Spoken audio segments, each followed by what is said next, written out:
Hello, welcome to the NUS Debate.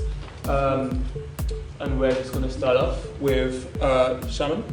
So you mentioned hidden course costs in your manifesto. Yeah. And this is something that has been mentioned in the past by the sabbatical officers, but it's been very difficult to tackle. Mm-hmm. So how do you plan to help the situation? Well, if there are any motions which basically support the revealing of hidden course costs, then I'll obviously I'll support them myself. I just want to make it clear that students, we should be aware of what we're paying for when we come into university. It shouldn't just be sprung up on us once we've already paid our fees or once we're already halfway through our course. So I just think it's about being fair. Okay.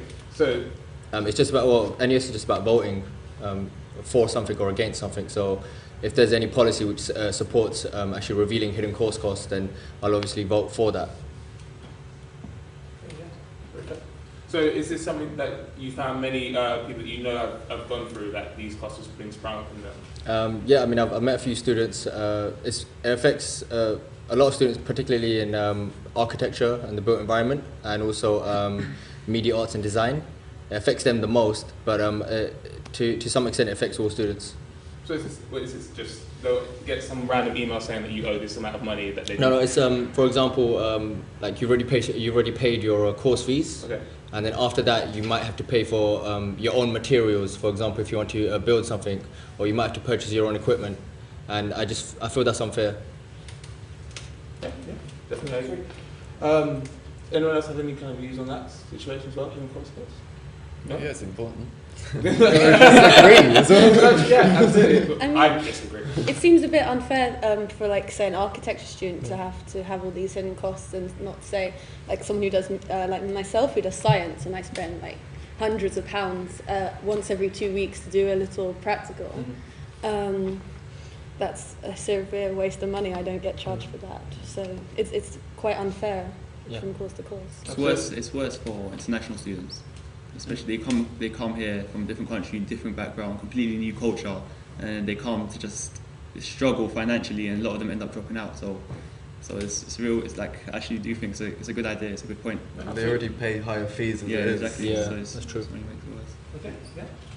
Very good answer. I apologise if I get it wrong again. Can I call you Abdou? Abdou, yeah, it's right. Abdou. Great. So unlike some of the other candidates, you don't promise anything in manifesto, but you do say you'll build a strong relationship within the NUS. And so how do you plan to achieve that? So basically, if you go about you talk to the students, most people don't know what NUS does, and if to be honest, like, there seems to be like a shaky relationship between the student union and the NUS itself. So there's trying to promote more awareness of the NUS and what they do, because to be honest, I didn't know what they did like a month ago. So actually research about it and what they did, and the fact that the student union pay 40,000. They pay 40,000 for a membership, yet you don't really see any benefits from that. So basically, like, with stuff like with costs being more clearer and policies like that, like that's how we would make the NUS more evident and more clear to what the students, what they need. Okay, so could you give us just a clear kind of overview of what it is an NUS delegate is? Or What do you mean? For what NUS role does? Yeah, what NUS. What an NUS delegate does? Yeah. An NUS delegate does, he represents what the students need. He tries to amplify their voices in a larger scale. Obviously, there's sabbatical officers, but you amplify it even further with NUS, and hopefully with the connection that the NUS have and the authority that they would help the students in the future. So you mentioned issues between NUS and Students' Union. What kind of issues are those? It's like there's no clear relationship between them. It just seems as if the student unions, they're just paying this membership to be part of NUS, but rather than not having an actual NUS like presence. So we don't really feel that there's an NUS presence in union. I'm not sure. Maybe they agree as well. Yeah, there's not really much to do for us. Yeah. So it's just trying to reconcile that and help that get stronger. Okay, yeah. So do you feel then that one of the issues then is that not many people really at all even know what this is? There's always a hype around about, you've got to vote for the sabbatical officers, your vice presidents, your presidents, and then NUS kind of get slipped under the radar a little. Yeah, there's no mention of them because you don't really feel them. You don't know what they do. It's just unclear. Like their role is unclear. So this is just trying to build a bigger relationship with the NUS and the union, and the student union, and hopefully it will benefit students. Does anyone else on the panel kind of feel that way? That's exactly. That's all I wrote. All I wrote in my manifesto is explaining bit by bit what we actually do when we're elected.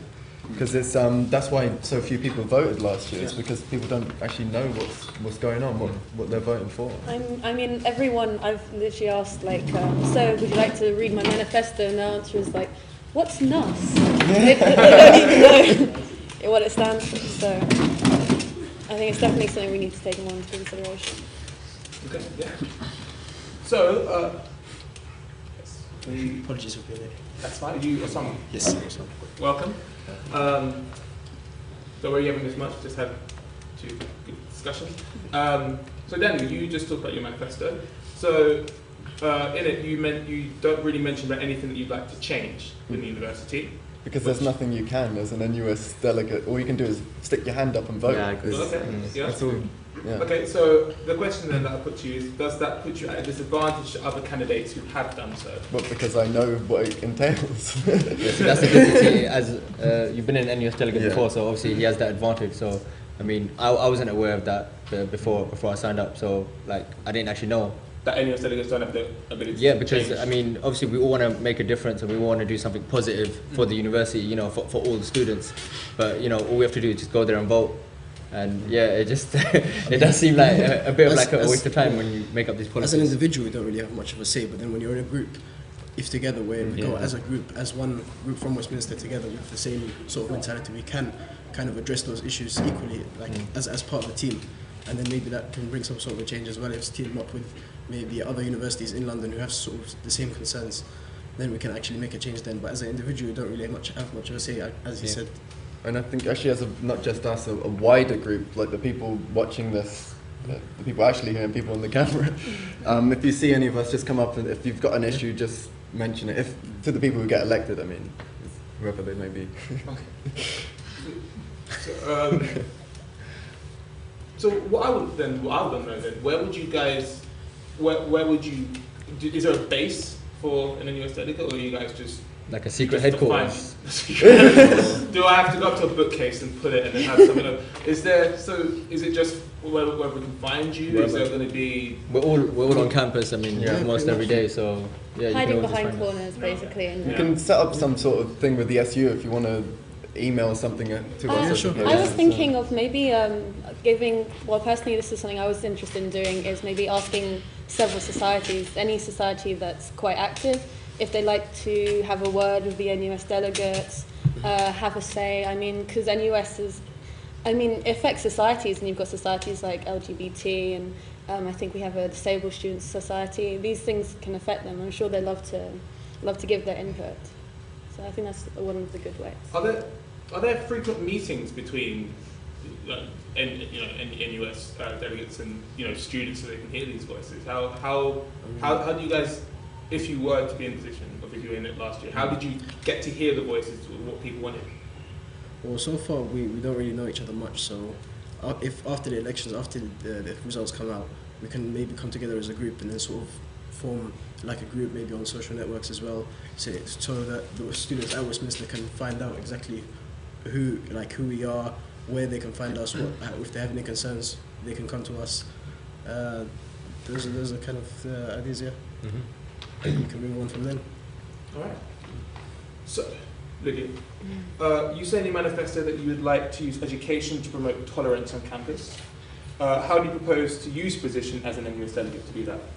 Well, I guess not so much as an NUS delegate. I like to do this more as a person, but obviously you've got voting. But when, for instance, we have this no hate campaign, no hate platform in the university. That's essentially let's all be tolerant to each other. But for me, I just like to think that one of the ways to prevent intolerance is to educate people. We're a much more educated society than we were, say, 20 years ago, and you can see a lot less homophobia, a lot less racism. if there's any way that the National Union of Students can gear their pushing of, equality in the form of education rather than the form of censorship, just saying, okay, you can't say these bad things about people, you can't be prejudiced, instead of just saying, hey, okay, you feel that way, but maybe I can tell you that why that's a bad thing. If that would be possible, I'd really love to see that. I think on the no hate cap platform, it's more that you don't. And these people can say their hateful things. We're not going to silence them. It's more that we shouldn't be inviting them into the uni. Of course, of course. Yeah. I understand. I mean, like on student rights, you see a lot of cases of homophobic speakers coming to the university. But they shouldn't really be coming into. No, that's of course. We want the university to be a safe space for everyone, regardless. Yeah. Is this a topic you guys also feel needs to be handled, or is even the job of an NUS delegate to it's both. It's the job of the student union, both, and job of NUS delegate as a whole. So it should be tackled by everyone possible. So, Osama? Yes. Can you state 3 reasons why you think you would be a good representative for the students of Westminster at the NUS conference? Okay, I'm a second year at Westminster now, so I've had quite a bit of experience on campus. So I know the concerns, what kind of concerns people have on campus in central London. That's one reason. I feel that I've got quite a bit of experience in student politics as well, as I'm a working member in the Federation of Student Islamic Societies, where we have sort of a structure that works the same way as the NUS. I have decent contacts as well in student politics, where I know who to approach and how to approach them, of how we can make those kind of changes and how to voice our concerns. And I've got good teamwork skills as well, bring together a team of NUS delegates instead of me being an individual. So I'll be able to sort of bring the influence of others as well and work together as a team so we can voice our concerns at one time. Right, very good. So this is kind of a general question to all of you guys. As NUS delegates, do you think that your views represent the majority views that Westminster students hold? I don't think that's necessarily the case. What my view is might not necessarily be the views of every Westminster student. I think the role as an NUS delegate is to find out what the view of the majority of students are, and in some cases minorities who are underrepresented, and bring that to the NUS conference, rather than, say, pushing my own personal views. So I'd like more to hear about what the students want, rather than feel that I'm suited to that. Yeah, of course. As an individual, we don't really have that sort of, we don't cover all the people's concerns, all the people's views, but as a team, as a collective, we do, of course. There's another thing to not to forget, that we're also students, as long as being with NUS delegates, if elected, obviously. So concerns that students have, we also have, because we're also facing the same thing. So we're more inclined to tackle the things that we see that are the biggest issues. I mean, I don't think you can see Westminster students as one homogenous group, everyone having the same worldview kind of thing. We all have our own individual worldview, but I mean, I think you raised an important point with the struggling for minority rights and the people whose voices don't usually get heard. Yes. But we're here to represent the views of all students, so we have to do our best to actually achieve that goal. And students, they're always welcome to actually contact us and to approach us, and they can give us their opinions on any problems they have. Would you guys have any thoughts to, maybe trying to campaigns into trying to get to those students who don't let their voices heard out of maybe just thinking that no one will listen, or that those kind of that their opinions don't matter, that's no point because so many other people are doing it, which how hard would you guys try and work to make sure that you can do that to listen to those kind of students? And I think the biggest problem is actually apathy. A lot of people are horribly apathetic. They've completely disengaged from the world, from politically. And I think my way of combating apathy, in particular, I'm answering a slightly different question if I'm permitted, is to bring a sense of fun into it. I mean, I've just commissioned. I'm going to go up and pick up a massive portrait, a massive poster of myself dressed as a zombie. which I'm going to stick up in the deep end or something where I'm allowed. But I mean, I think you need to bring a sense of fun into politics. It's completely stagnant. There's no laughter, there's no joy in it. You need to bring these things back in because that's a key part of life. Sorry, I went on a tangent there. No, but that's exactly, I think that's what needs to be hit, that many people kind of get caught up in the whole, that it's all boring, and that's not really what politics or debates are about. It should be an exciting thing, and I think you hit that on the head. So my final question to you is, what currently is the biggest issue for students at Westminster, and how could you tackle this at a conference? So I think we start around some. I think our university is different to other universities in the country. We are in central London, so it's quite hard to bring that sort of that university campus life vibe over here in London. So it's mainly like things like different prices for students, sort of engaging students in like the student union, NUS, things like that. So or the lack of activities as well. So kind of voicing those kind of concerns towards the NUS and seeing how they can help us, as well as kind of build like bridging that gap between us and the NUS. Since last year we didn't have much of a say in the NUS, or I'm not sure about the year before that, but there's really that really big gap between us and the NUS. So kind of build a bridge between us and see how we can work together to help the SU become better. It'll be too hard to say there's one big issue. There's a lot of big issues that need to be tackled. But yeah, obviously there's like student engagement as being a centralised university that's in the centre of London. It's actually hard to connect like campus-wise and everything. So students may feel distant. But like yeah, in reality, there's no real one big issue. There's a lot of big issues that just need to be tackled. For me, I think there's two main issues. I think the most important is graduate employability.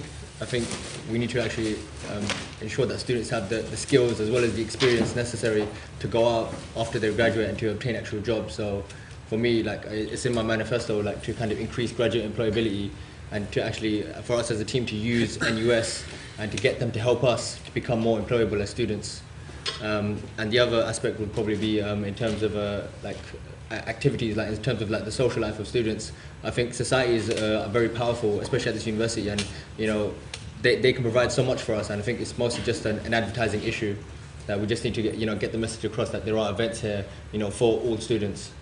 And yeah, it's just those two issues for me. I think this is quite an antisocial university, unfortunately. Yeah. It's but I mean that's not something that NUS are really kind of involved in. They can't just say, right, you guys be friends. Yeah. Although as nice as it would be, I mean, really we should say it ourselves. Yeah.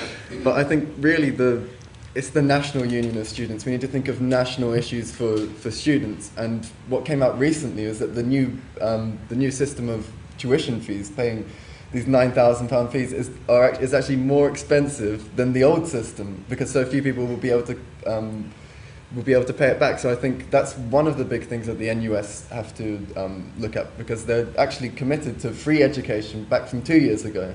The conference 2 years ago, they did say, right, we will push for free education, although a lot of the right-wing kind of seized on that last year to kind of push for the people to come in and give all kinds of illogical arguments, saying that if you tax the rich to pay for education, that means that the poor will be paying for the rich. It was complete Orwellian kind of doublespeak. But I mean, it's more. I went on a tangent again, as I tend to do. But Carry on. Yeah, I think move for if not free education. Really, I think it's a right, and you shouldn't be discriminating against the poor. I think that's an important issue for the NUS. Yeah, definitely. I mean, just sorry to jump on your bandwagon, just to add on that, but I think that's a really interesting point, because if you think about it, we have a lot of international students. We have scholarships for those who can't afford it, but we also have a lot of people who want to get their students to study in London. We have such a lovely high quality of education.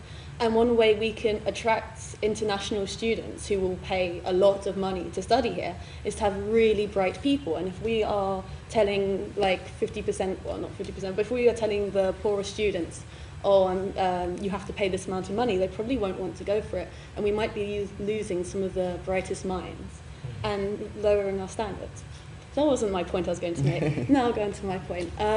One of the issues I'd really like to face is maybe allowing students to have a bit more NUS to students contact rather than say student union to NUS, because what I found is that a lot of students in this university, and I'm guessing in a lot of universities, they don't feel like they can trust their SUs. I like this SU, like, hi, you're all sitting here. So yeah. You have to say that. I have to say that. No, I mean, I think it's great. And recently I just saw a poster about some question-answer time that's been going on. I think that's great. But in some cases, you know, if your SU is not listening to you, there should be a higher ground. And I think that would be a really great thing, somewhere you can talk to, and maybe even an anonymous system, so people don't feel threatened. Thank you. So I'll put this up to the audience now, are there any questions that the audience have for any of our delegates? Yes. Okay, so you've all kind of spoken about what you're passionate about, and only you really mentioned like why we should vote for you. Like, what if other people like convince us why we should vote for you? All right, three reasons why. Yeah. Lydia. I'm awesome. I really, really want to listen to everyone's opinions. So just approach me, and I can tell you some quite good jokes. So there you go.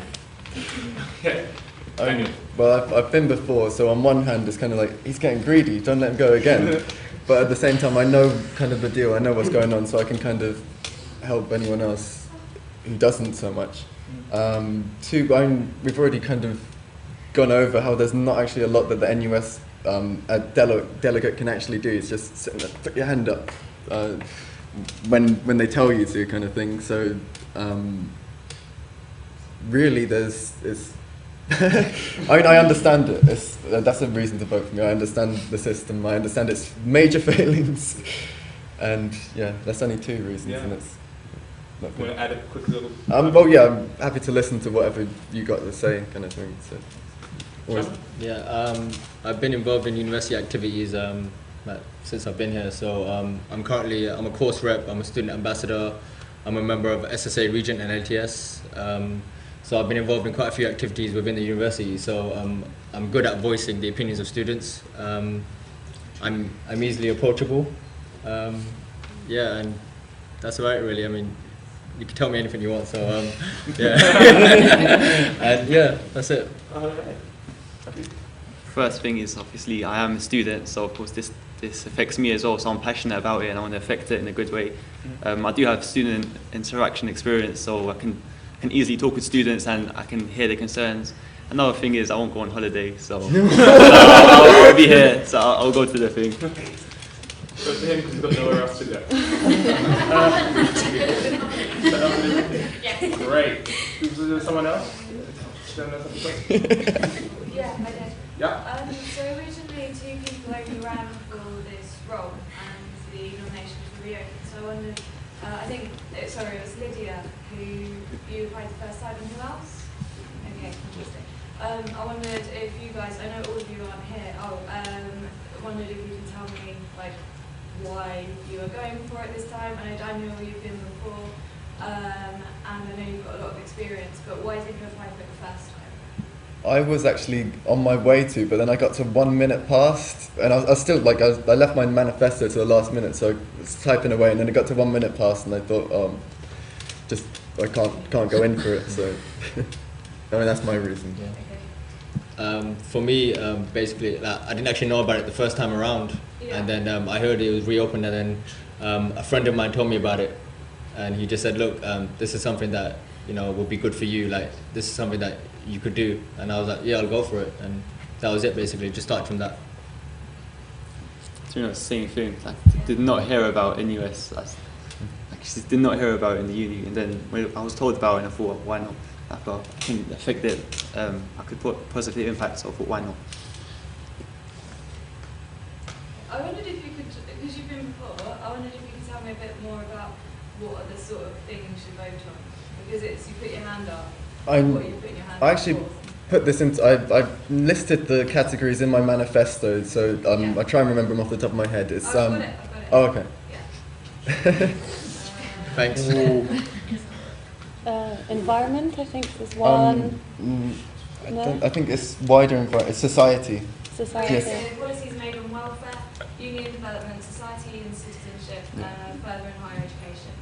Yeah, so they're the broad headings, and then the thing is, because they've condensed, it used to be 5 days, 5-day conference. They've condensed it down to 3, so you often lose a lot of the end bills because people are trying to move it on. It's a shame because people are getting up and saying, all right, I want to put a comma here in an amendment kind of thing, and everyone's kind of fighting it out. So.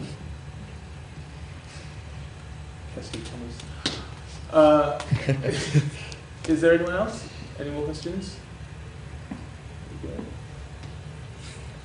All right. Thank you. This has been your NUS debate. Hope you all enjoyed it. I hope you got what you needed out of our delegates. Thank you. Thank you.